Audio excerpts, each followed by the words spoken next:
नमस्कार. माझी मराठी शाळा या एज्युकेशनल यूट्यूब चॅनलमध्ये आपणा सर्वांचं मनपूर्वक स्वागत आहे. आजच्या व्हिडिओमध्ये आपण MES BCC सर्वेक्षण ॲपमध्ये माहिती कशी भरायची या संदर्भात सविस्तर माहिती घेणार आहोत. आजच्या व्हिडिओमध्ये आपण ॲपमध्ये रजिस्ट्रेशन करणे, राखीव प्रवर्गातील कुटुंबाची सर्वेक्षण माहिती भरणे, तसेच मराठा व बिगर मराठा खुला प्रवर्गातील कुटुंबाचे सर्वेक्षण करणे याचे व्हिडिओ प्रात्यक्षिक आपण आजच्या या व्हिडिओमध्ये पाहणार आहोत. चला तर मग पहिला घटक MES BCC या ॲपमध्ये रजिस्ट्रेशन कसं करायचं या संदर्भामध्ये आपण माहिती घेऊयात. सुरुवातीला आपण ॲप डाउनलोड करून घ्यायचं आहे. ॲपवरती क्लिक केल्यानंतर आपणासमोर ही विंडो ओपन होईल. ॲपमार्फत तुम्हाला काही परवानग्या मागितल्या जातील. त्यातील व्हाईल यूजिंग द ॲपवर क्लिक करून अलाव बटनावरती क्लिक करायचं आहे. त्यानंतर आपणासमोर ही समोर दिसते त्याप्रमाणे साइन इन करण्यासाठी विंडो ओपन होईल. त्या ठिकाणी आपला जो मोबाईल रजिस्ट्रेशन केलेला आहे तो मोबाईल नंबर या ठिकाणी नोंदवायचा आहे आणि कंटिन्यू या बटनावरती क्लिक केल्यानंतर तुम्हाला OTP म्हणजे वन टाईम पासवर्ड आपल्या मॅसेज बॉक्समध्ये मिळेल. आपला मॅसेज बॉक्स आपण चेक करायचा आहे. थोडा वेळ लागतो OTP येण्यासाठी. OTP आलेला आहे. हा आलेला OTP या ठिकाणी आपण काळजीपूर्वक नोंदवायचा आहे. OTP नोंदवल्यानंतर साइन इन या बटनावरती क्लिक केल्यानंतर आपणासमोर ही विंडो ओपन होईल. यामध्ये जिल्हा आणि तालुका ऑलरेडी आलेला असेल. या खालील बटनावर क्लिक करून आपण आपल्या गावाचं नाव, ज्या गावामध्ये आपण सर्वेक्षण करणार आहोत त्या गावाचं नाव शोधून त्या ठिकाणी चेकबॉक्सवरती क्लिक करायचं आहे किंवा आपण सर्च बारवरती क्लिक करून सुद्धा करू शकतो. स्टार्ट सर्वे बटनावर क्लिक केल्यानंतर आपणासमोर ही विंडो ओपन होईल. अशा प्रकारे आपलं रजिस्ट्रेशन पूर्ण होऊन जाईल. यानंतर पुढची प्रक्रिया आपण ॲपवरती समजून घेणार आहोत.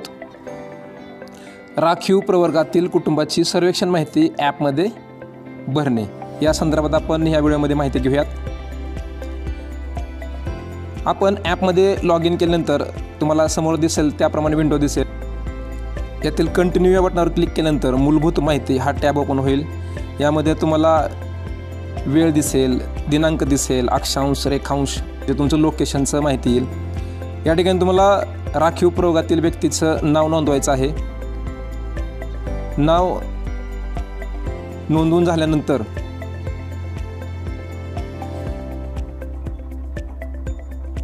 त्याखालीच जात हा ऑप्शन आहे. त्यावर क्लिक केल्यानंतर तुम्हाला सर्व जाती दिसतील. जात शोधण्यापेक्षा आपण वरती सर्च बारवरती जर त्या जातीचं नाव जर टाईप केलं तर आपल्याला ती जात मराठी आणि इंग्रजीमध्ये दिसून जाईल. त्या चेकबॉक्सवरती क्लिक करायचं आहे. सेव्ह या बटनावर क्लिक केल्यानंतर आपणासमोर असा मेसेज येईल, do you want to save this module answer agree या बटनावर क्लिक करायचं आहे. अशा प्रकारे आपला सर्वे कंप्लीट झालेला आहे. You are in the reserve category, survey is completed, thank you. अशा प्रकारे आपण राखीव प्रवर्गातील माहिती भरलेली आहे. यानंतर पुढील व्हिडिओ हा मराठा व बिगर मराठा खुला प्रवर्ग कुटुंबाची सर्वेक्षण माहिती MES BCC सर्वे ॲपमध्ये कशी भरायची या संदर्भात प्रात्यक्षिक पाहणार आहोत. या ठिकाणी आपल्याला संबंधित कुटुंबाला भेट देऊन काही प्रश्न विचारून त्या दिलेल्या प्रश्नांची उत्तरं नोंदवायची आहेत. लॉग इन करायचं आहे. त्यानंतर 3 रेषा दिसतात डाव्या कोपऱ्यात. त्यावर क्लिक केल्यानंतर त्यातील 2 नंबरच्या ऑप्शनवर क्लिक केल्यानंतर तुम्हाला यापूर्वी ज्या तुम्ही माहिती भरलेली आहे त्या सर्व फाईल या दिसतील. यानंतर आपण पुन्हा एकदा 3 रेषेवर क्लिक केल्यानंतर सर्वे लिस्टवर क्लिक करायचं आहे आणि कंटिन्यू या बटनावर क्लिक करून आपण संबंधित कुटुंबाला भेट देऊन त्या कुटुंबाची माहिती या ठिकाणी भरायला सुरुवात करायची आहे. सुरुवातीला आपल्याला या ठिकाणी नाव लिहायचं आहे. त्यानंतर जात या ऑप्शनमध्ये आपण वरती सर्च बारमध्ये संबंधित जातीचं नाव सर्च करायचं आहे. खाली तुम्हाला त्या जातीमधील विविध ऑप्शन दिसतील. त्यातील योग्य त्या ऑप्शनला निवडायचं आहे. व खुला प्रवर्ग निवडल्यानंतर तुम्हाला खालील प्रश्नावली ओपन होईल, ज्यामध्ये पत्ता, त्यानंतर पिनकोड, गाव, तालुका, जिल्हा हे ऑलरेडी भरलेला असेल. त्यानंतर तुमचं गाव दुर्गम आहे का हा प्रश्न येईल. त्याखाली आधार कार्ड आहे का, आधार कार्ड नंबर तुम्हाला या ठिकाणी लिहायचा आहे. हा ऐच्छिक आहे, अनिवार्य नाही. नसेल तर नाही म्हणून निवडू शकता. या ठिकाणी आपण आधार क्रमांक नोंदवायचा आहे. त्यानंतर पुढील प्रश्न आहे मोबाईल क्रमांक. यामध्ये मुलाखत देणाऱ्या व्यक्तीचा किंवा घरातील कोणाचाही एक मोबाईल क्रमांक या ठिकाणी आपण नोंदवायचा आहे.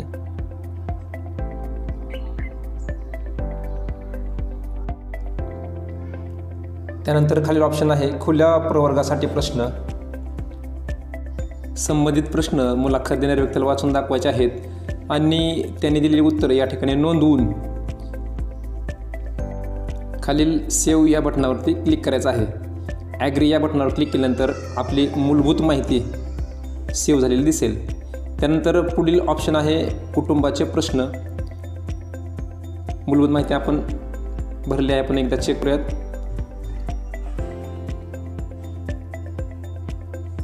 ही माहिती भरलेली आहे,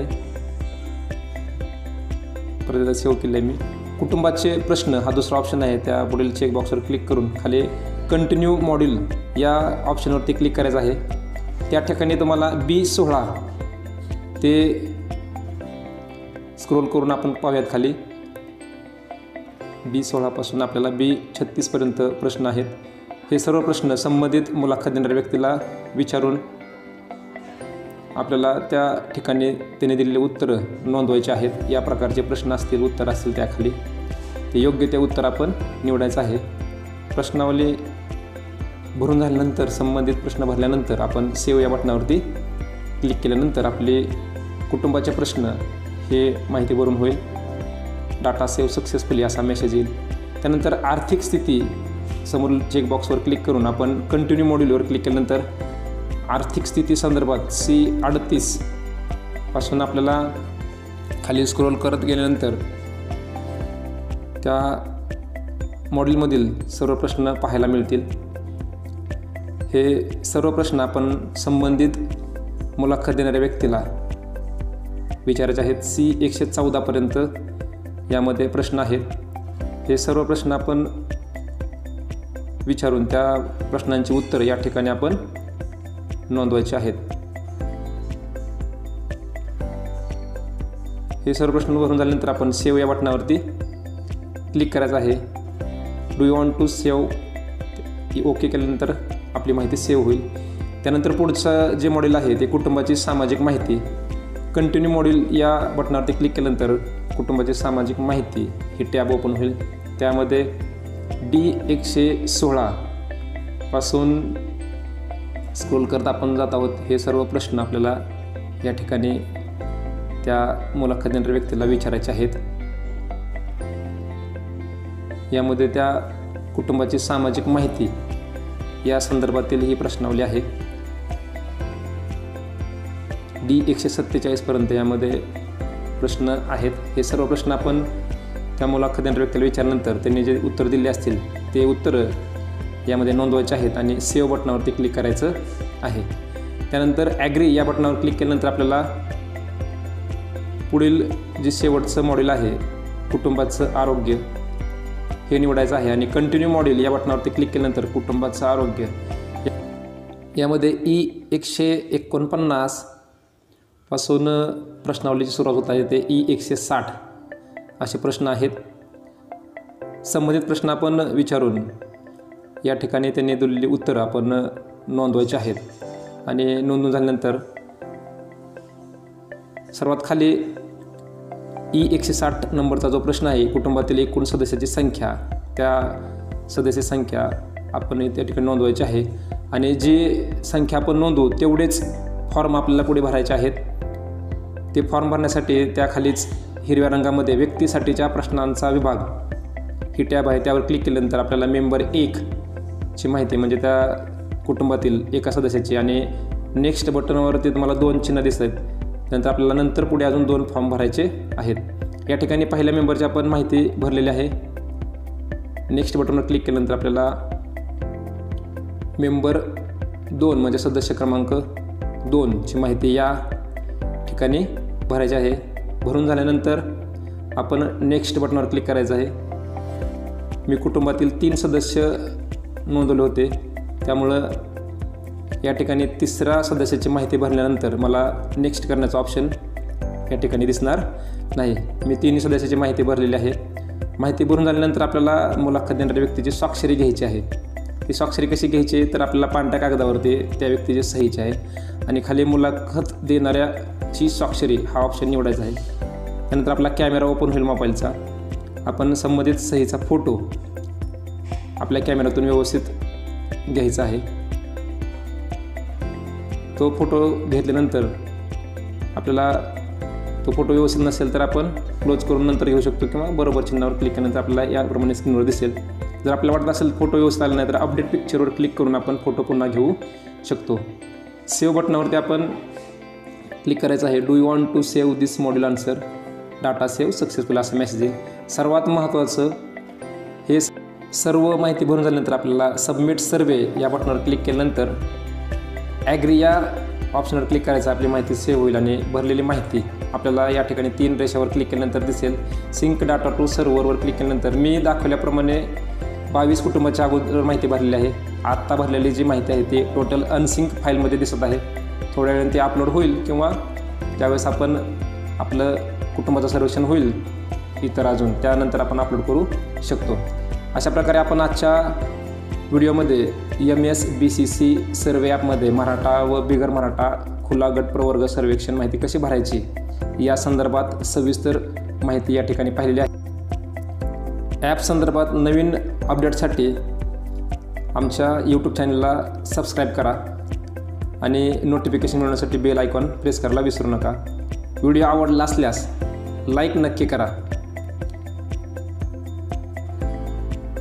thank you for watching my video.